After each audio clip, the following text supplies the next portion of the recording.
Even though she had been tortured by illness until she was skin and bones, this tigress still had to drag her broken body to continue hunting because her 3 children couldn't yet survive independently. So on the 5th day before her life ended, she ventured alone into the deep water and killed a crocodile of considerable size. This was the legendary tigress known as the Queen of the Lakes, codenamed T-84 Arrowhead.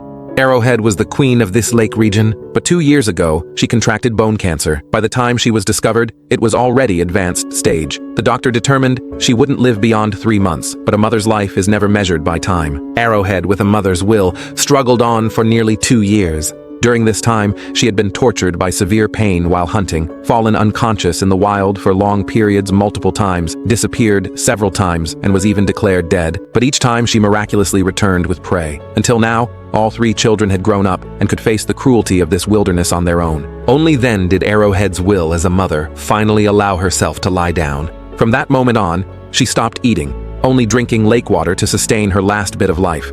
Until one day, she felt life was coming to its end, so she made one final decision. Dragging this exhausted body, she entered the territory of her eldest daughter, Riddy, now the new queen of this land. Arrow encountered her 2 grandchildren, but they didn't recognize this elderly elder and showed her wary fangs. Arrow immediately lay down on her back, exposing her most vulnerable belly to show she meant no harm.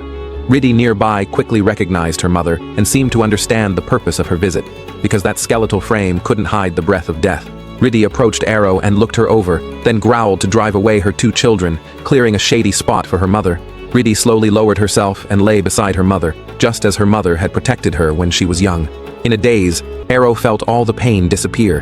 In her daughter's presence, she slept the most peaceful sleep she'd had in 2 years, but she didn't sleep forever. She had to leave. As a mother, she couldn't fall in front of her children. When the familiar scent of the lake water came, Arrow seemed to remember her mother, Krishna. When she was young, she was the weakest among her siblings. It was her mother who carried her by the scruff of her neck across the rushing river.